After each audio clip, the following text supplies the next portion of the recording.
Bonjour et bienvenue sur cette présentation numéro 17, ce mot à mot numéro 17, qui va se pencher sur un hiéroglyphe particulier.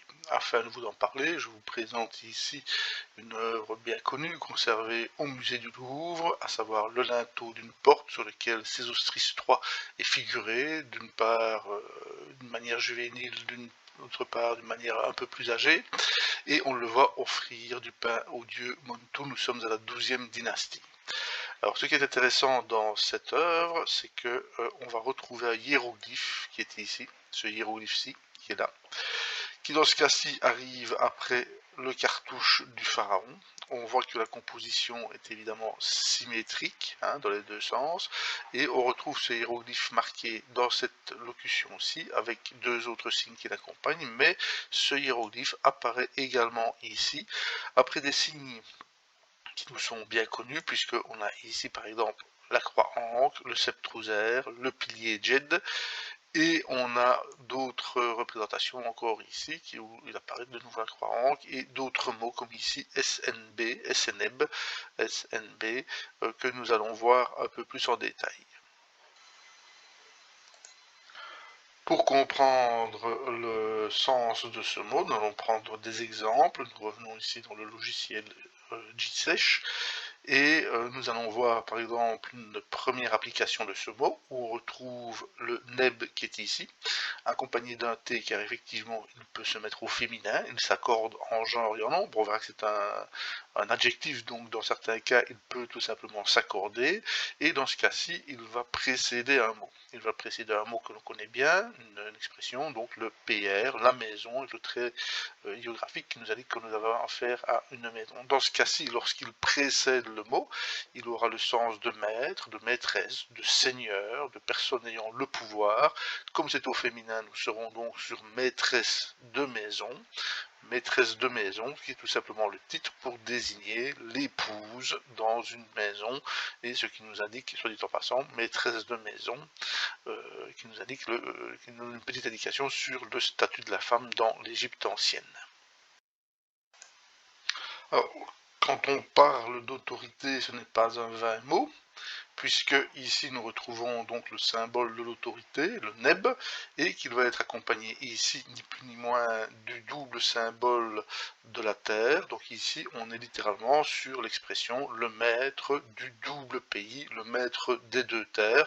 Donc les deux terres qui évidemment font allusion à l'Égypte, et donc ce titre maître des deux terres est ici le titre de pharaon. Ce titre, eh bien, on le retrouve ici, hein, qui est mis en symétrie des deux côtés, Neptawi, dans les graphiques qui est ici, et on a ici donc le cartouche du pharaon qui est suivi de ce titre qui arrive ici, juste après maître des deux terres. Donc on le voit ici, lorsque le neb précède le mot, ça signifie tout simplement qu'il signifie maître de.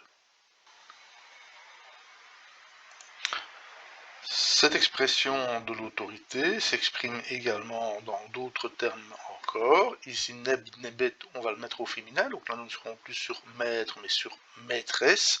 Maîtresse de Pet, Pet le ciel, donc la maîtresse du ciel. Donc là, on est plutôt sur une expression qui aura trait au titre des divinités. On va retrouver ce titre marqué ici Neb, Nebet au féminin avec ce trait diacritique qui était ici.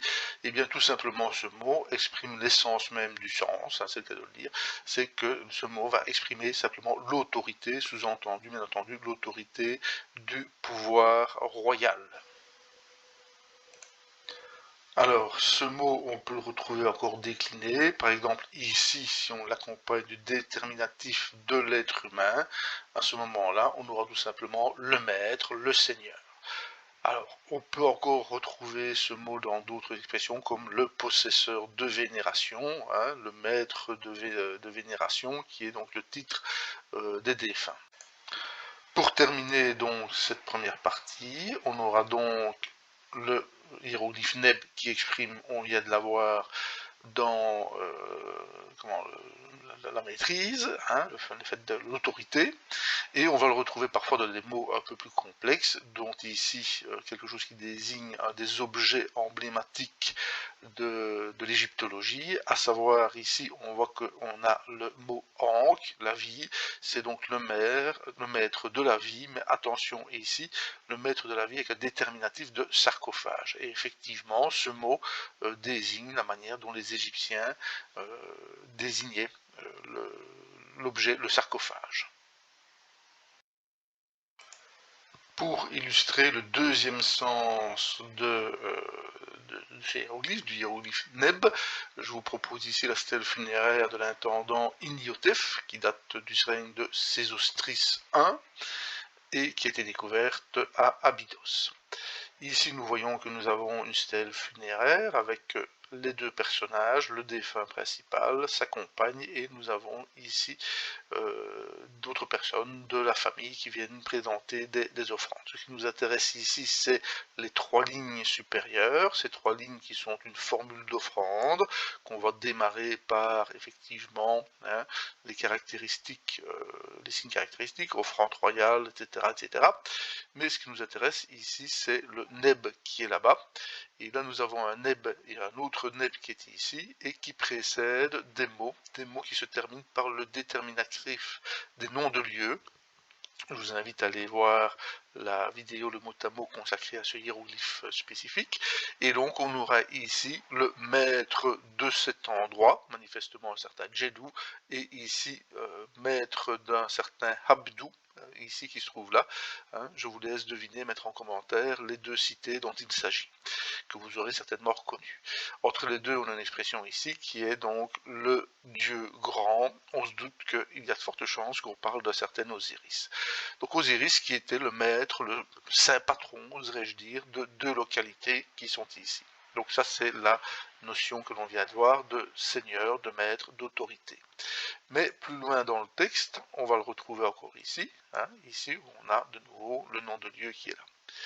Mais cette notion n'est pas la seule, puisqu'on va retrouver ici une série d'offrandes, puisque ça commence par ici, vous avez le verbe dit qui est là-bas, il donne, alors il donne une offrande invocatoire constituée de 1000 pièces de bœuf, etc., constituée de, etc., des pièces de lin, et puis on a ici une série de signes qui sont à chaque fois, ce groupe ici, succédés, dans ce cas-là, et non plus précédés du signe Neb, Neb, Neb.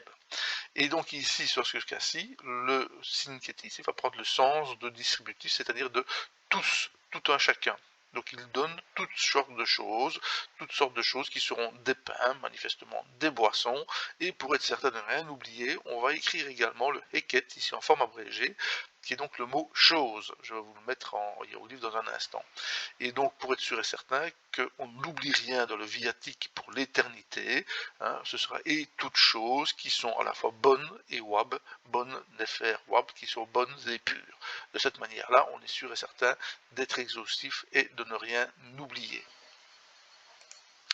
Donc voici, par rapport à ce qu'on vient de voir dans sa graphie complète, on va retrouver ici le mot eket, qui est donc le mot chose, ici au pluriel, bien entendu, et pour être certain de ne rien oublier, on va ajouter un nebet derrière, donc vous voyez bien que le mot vient derrière, et donc ici c'est vraiment exprimer toute chose, c'est-à-dire l'intégralité des choses. À savoir que ce mot neb, nebet, quand il est distributif, en contexte négatif, signifiera non plus toute chose, mais aucune chose.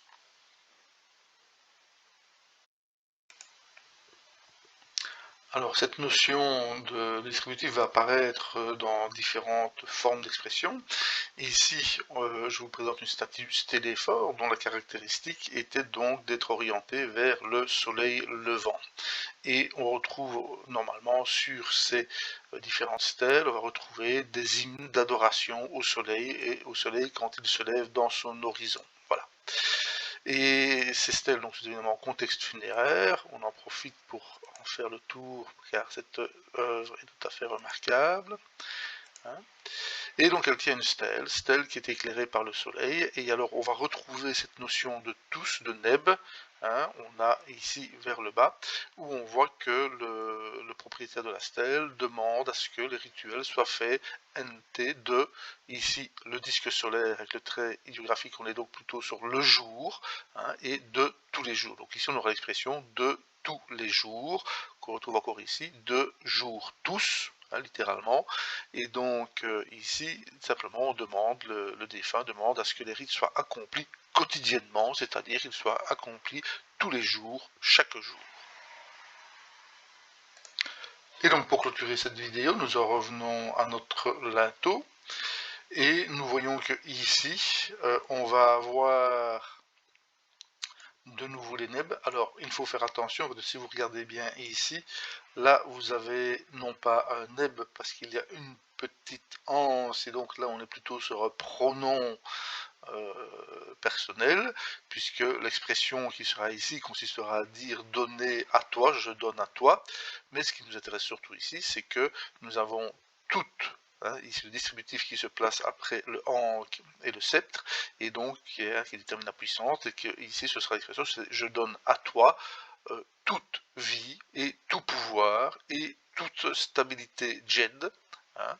On retrouvera ça ici, hein, vous avez que ici, hein, vous avez le il donne, dit en, qu'il donne, on notera au passage que comme tout adjectif, il se place après le pronom suffixe, hein.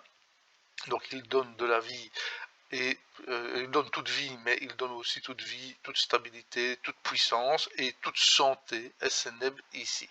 Hein. Et donc là on voit bien que les nebs qui sont ici viennent bien se placer après ce qu'ils désignent.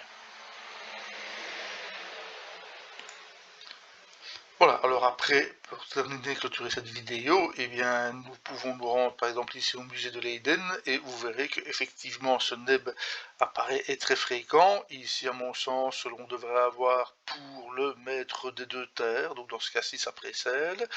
On devrait avoir d'autres formulations, à mon sens ici, on a ici tous les dieux au pluriel, hein, on a le Netcheru qui est ici, donc à mon sens ici ça devrait être un Netcheru, tous les dieux. Ne jamais confondre, on va toujours faire attention qu'avec le cas, il y a une confusion possible toujours qui est ici. Où est-ce qu'on va encore pouvoir le retrouver? Eh ben, on voit que ce neb apparaît encore là-bas, et donc il se trouve encore ici, voilà, qui se trouve là. Alors ce qu'il faut bien considérer, c'est que cette dualité de sens pour le neb, soit maître de, soit distributif de tous, tout un chacun, est également ce que j'appelle moi dans la méthodologie un point de calage, c'est-à-dire que c'est un groupe de signes, c'est un signe qui permet d'établir une césure dans un texte que l'on souhaite traduire et découper. Donc c'est un indice à connaître, on le retrouve encore ici, hein. Est-ce que c'est un neb ou est-ce que c'est un... Enfin oui, c'est un neb, mais est-ce que c'est maître de, ou alors est-ce que c'est un tout un chacun, tous un distributif? Je vous laisse vous exercer. Voilà, à bientôt pour une prochaine vidéo.